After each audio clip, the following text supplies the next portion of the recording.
Across the world, millions of people have taken to the streets in solidarity with Palestinians amid Israel's relentless bombing of besieged Gaza. Among the most vocal Palestinian allies have been Jewish advocates for Palestine, who have been consistently raising their voices in defense of Palestinian rights under Israel's illegal, decades-long occupation. Palestinians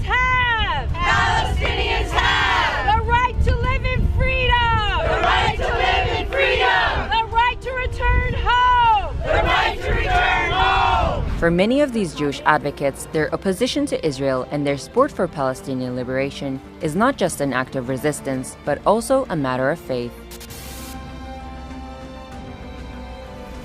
One such group is the Neturei Karta. It was founded in the 1930s by Orthodox Jews in Jerusalem as a Jewish advocacy group against the Zionist movement, the State of Israel, and the grabbing of Palestinian lands.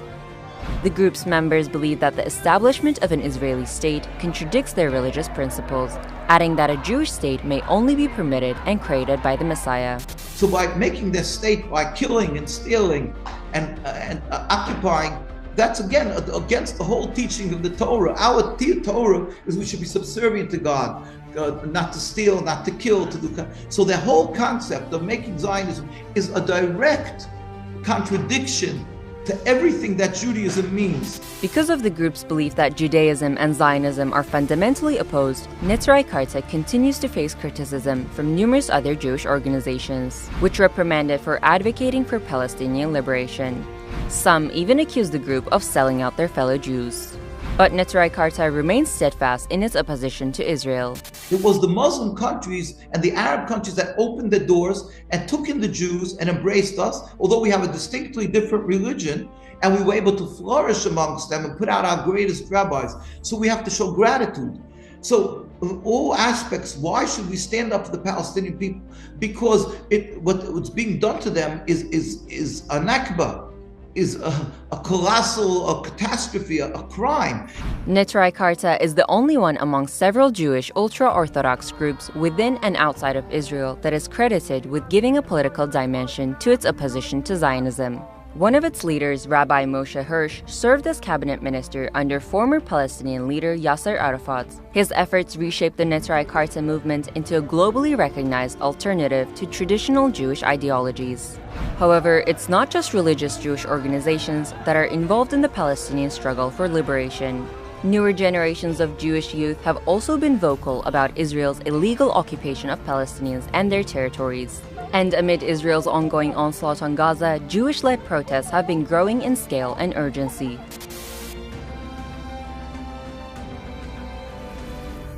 This is Jewish Voice for Peace. Founded in 1996, the group describes itself as the largest progressive Jewish anti-Zionist organization in the world. It claims to have more than 300,000 supporters with over 1 million followers on Instagram and maintains chapters on many U.S. college campuses.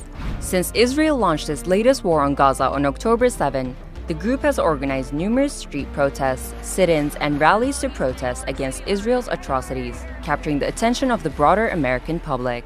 We see beloved Palestinian friends and colleagues in Gaza tweeting with their last few moments of battery life on their phones in English about what's going on, because they understand that we in the US have the power to stop this. You know, it's our government that is pouring billions of dollars into what we really understand as a genocidal war on Palestinians being done with our tax dollars as a Jewish community in our names. And so we showed up to say, like, no, not in our names.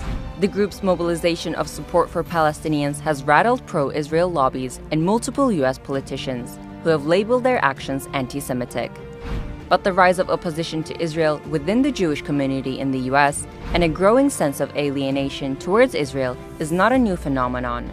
Rather, it is a trend that has been growing steadily in the U.S. in recent years. A 2021 survey conducted by the Jewish Electorate Institute found that 43% of respondents under 40 agreed that Israel's treatment of Palestinians is similar to racism in the United States.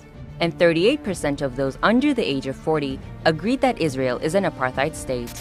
The people of Palestine have to be free. They didn't start the violence. They've been occupied. Their cause is just. I'm Jewish, but I can see their cause is just.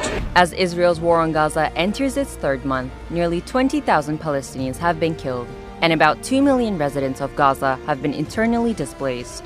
The deadly onslaught has strengthened Jewish opposition to Tel Aviv more than ever before, and the message from Jewish allies is clear. Not in our name! But the question remains, will these protests be a catalyst for Israel, aided and abetted by the US, to put an end to the perpetual violence it commits against Palestinians and to finally cease its occupation?